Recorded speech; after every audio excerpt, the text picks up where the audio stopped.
ডাক্তারবাবু, 3 নম্বর বেডের পেশেন্ট এখন কেমন আছে?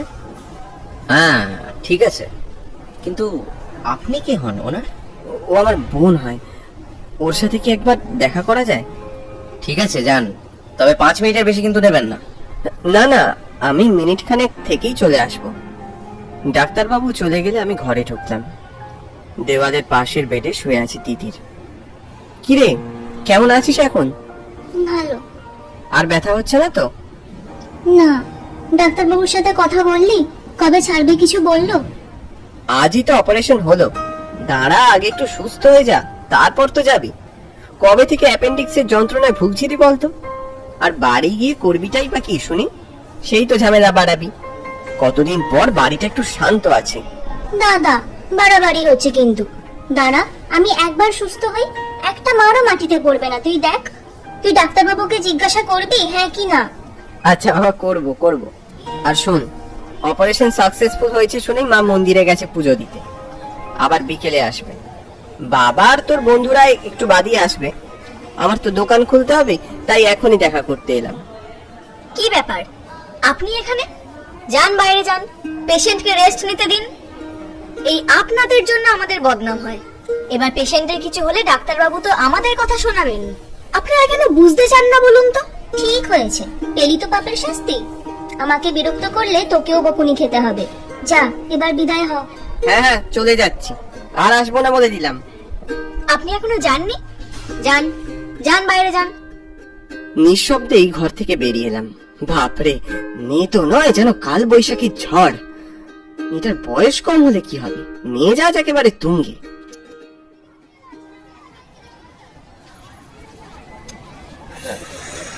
ও দাদা, দাদা একবার দোকানে চলো না। কেন, কি হয়েছে নাকি? এই তো একটুখানি দোকান থেকে বেরিয়ে চা খেতে এসেছি, তাও শান্তি নেই। আমি কি করব? ওই যে ওই দিদি ভাই একটা 1000 টাকার ফ্রেমের দাম নিয়ে বড্ড ঝামেলা করছে। বলছে 700 টাকা নাকি দিতে হবে। বলছে হবে না, তা আমার কোনো কথাই শুনছে না। আবার বলছে তুমি না তোমার মালিককে ডাকো। সব ক্ষেত্রে আমায় ডাকাডাকি। একটা কিছু নিজে সামাল দেওয়ার ক্ষমতা নেই। আমি না থাকলে তো দোকানটাই উঠে যাবে দেখছি। চল চল দেখি কি হয়েছে। সালোয়ার পরা মেয়েটাকে সাইড থেকে দেখে খানিক চিনতে পারলাম। চশমার ফ্রেমগুলো নিয়ে নাড়াচাড়া করছিল। এই যে দিদি, নিন ওনার সাথে কথা বলে নিন। ও, আপনি? আপনি মানে এটা আপনার? হ্যাঁ, এটা আমারই দোকান। বলুন কি সমস্যা? এই যে আপনার স্টাফের বিহেভিয়ার কিন্তু একদম ভালো না। কাস্টমারের সাথে কিভাবে কথা বলতে হয় তাই জানে না। না দাদা, আমি শুধু বলেছি এই ফ্রেমটা 700 হবে না। উনি তো আমার উপর চেঁচামেচি শুরু করে দিলেন। আহ ভোলা, চুপ কর। উনি খুব ভালো, উনি কারোর উপর চেঁচামেচি করতেই পারেন না। হাসপাতালে আমার ওই ব্যবহারের জন্য আমি দুঃখিত, কিছু মনে করবেন না। আমি এই ফ্রেমটা 1000 টাকা দিয়েই নিতে পারি, অসুবিধা নেই। না না না, তার দরকার নেই, আপনি 700 দিন। আপনি দয়া করে সেদিনের ব্যবহারে কিছু মনে করবেন না। আরে না না, আমি এসব কিছু মনে রাখিনি। ঠিক আছে ভোলা, ওনার বিলটা করে দেন। ঠিক আছে দাদা। আমি কাউকে 1 পয়সা কম দিলে দোকান লাটে উঠে যায়, আর নিজে করলে কিছু না, যত সব। দিদি আপনার নামটা? জোনাকি বসু। বলছি, পেশেন্ট এখন কেমন আছেন? বোন? বোন এখন ভালো আছে, গতকালই বাড়ি ফিরেছে। বাহ, এ তো ভালো খবর। ওনাকে এখন সপ্তাহখানেক রেস্টে রাখবেন। ও রেস্ট নেওয়ার মেয়ে নয়, দেখুন কোথায় আবার বেরিয়ে গেছে বন্ধুদের সাথে। বলেন কি? এরম করলে কিন্তু খুব সমস্যা। বলা তো হয়, কিন্তু কে শোনে কার কথা? যত বড় হচ্ছে তত অবাধ্য হচ্ছে। আমি তো মিশে গেল, আর আমি এখন আটি হয়ে গড়াগড়ি খাচ্ছি। এই নিন আপনার ফ্রেম।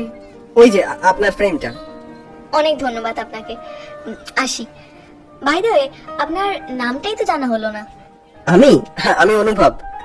জানাবেন কিন্তু ফ্রেমটা কেমন হয়েছে, আর নতুন কিছু দরকার হলেও আসবেন। হ্যাঁ, নিশ্চয়ই। জোনাকি চলে গেল।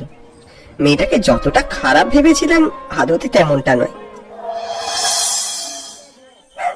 দোকান বন্ধ করে আমি আর ভোলা বাড়ি এসেছি। দেখলাম মা আনমনা হয়ে জানলার সামনে দাঁড়িয়ে আছে। আমরা যে ঘরে ঢুকেছি কোনো টেরই পাননি। কিরকম একটা চিন্তিত। মা, ও মা। আমার স্বর শুনে মা তড়িঘড়ি আমার সামনে এলো। তুই এসেছিস? দেখ না, তিথিটার কোনো আক্কেল জ্ঞান আছে? সে 6টায় বেরিয়েছে, 10টা বাজে এখনো ফিরলো না। তোর বাবা মিনিট 10 আগে ফিরেছে। বেরিয়েছে জানলে আমাকে যে আর আস্ত রাখবে না। তুমি যে কি করো না মা, যেতে দিলে কেন ওকে এখন? জানো তোর শরীরটা পুরোপুরি ভালো হয়নি, এখন রাস্তায় যদি কোনো বিপদ আপদ ঘটে। বলিস না বাবা, এসব কথা বলিস না। মেয়েটা আজ একবার বাড়ি ফিরুক, আজ ওর একদিন কি আমার একদিন। আমি ওকে আর কোথাও যেতে দেবো না। তুই ওকে একটু খুঁজে আন। কাদের সাথে গেছে কিছু বলেছে? ওই তো টিয়ার ঝিনুক ওদের সাথে। কোথায় যাবে কিছু বলে গেছে? তা তো জানি না। দূর, এই ভোলা চল তো। হ্যাঁ হ্যাঁ, চলো দাদা। ঘন্টাখানেক পাগলের মতো খোঁজাখুঁজি করেও কোনো ফল হলো না। তিতিরকে আমরা কোথাও খুঁজে পেলাম না। আর সময় নষ্ট না করে বাড়ি যাওয়ার সিদ্ধান্ত নিলাম। মাকে নিয়ে থানায় যাওয়া ছাড়া আর কোনো উপায় নেই। বাড়ির সামনে এসে দেখি কিছু লোকজনের ভিড়। দরজার সামনে বেশ কিছু লোক জড়ো হয়েছে। আর একটা রিক্সাকেও দেখলাম। কি ব্যাপার, কারো কিছু হলো নাকি? এক মুহূর্তের জন্য বুকের ভিতরটা কেঁপে উঠল। দৌড়ে এসে লোকজনকে সরিয়ে ঘরে ঢুকিয়ে দেখি বিছানায় কাতর হয়ে তিতির শুয়ে আছে, মাথায় ব্যান্ডেজ। আর এক পাশে মা, বাবা, আর অন্য পাশে ওর বন্ধুরা। আর একজনকেও সেখানে দেখলাম, সে হলো জোনাকি। এই সময় এখানে কিছু বুঝে উঠতে পারলাম না। এই তোমার জন্যই মেয়েটা উচ্ছন্নে চলে গেছে। তোমার কোনো শাসন নেই, সব সময় খালি আদর। এই আদর দিয়ে দিয়ে ওকে মাথায় তুলেছো। তুই আমার একটা কথাও শুনিস না তিথির। দেখ, তোর জন্য আমায় কত কথা শুনতে হচ্ছে। কি ব্যাপার, কিছুই তো বুঝতে পারছি না, এখানে কি হচ্ছে? জোনাকি, আপনি এখানে? এই, তোরা কোথায় গিয়েছিলিস রে? আমরা আমরা মানে একটু মেলায় গিয়েছিলাম দাদা। আমরা তিতিরকে বারবার বারণ করেছিলাম, বলেছিলাম যে তোর অপারেশন হয়েছে, দোলনায় চাপিস না, কিন্তু ও আমাদের কোনো কথাই শুনলো না।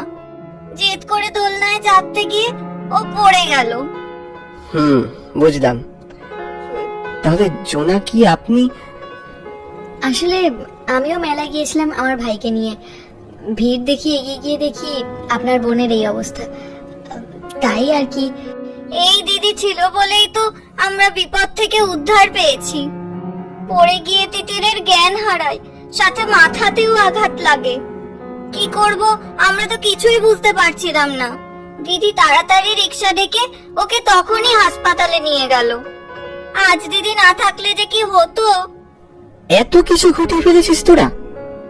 জোনাকি, আপনাকে যে কি বলে ধন্যবাদ জানাবো আমি। তিতির কি শুধু আপনার বোন নাকি? আমার বোন নয়? ওর জন্য আমি এটুকু করতে পারি না? সব দোষ কিন্তু আপনার। আপনি ওকে এভাবে ছেড়ে দিলেন কেন? আমি কি করলাম?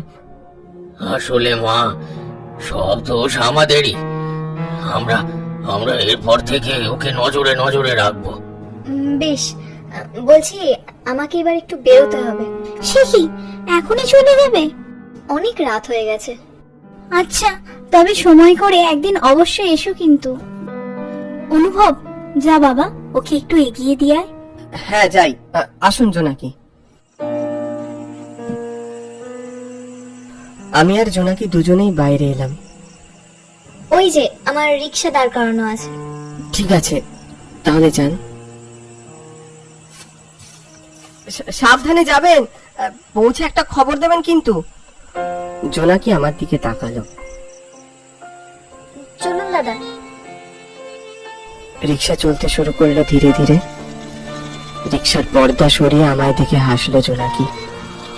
তারপর একবার হাত নাড়ল। নক্ষত্র খচিত রাতের আকাশের নিচে জ্যোৎস্নার মলিন আলোয় মিলিয়ে যাচ্ছে সেই রিক্সা। ওকে না ছুঁয়েও অনুভবে এ রাত্রি কেটে যাবে। আবার কবে দেখা হবে, কথা হবে, সেই ভেবে এই যে মিস্টার রোমিও দা, এবার ঘরে চলো, অনেক রাত হলো তো। হ্যাঁ যাই।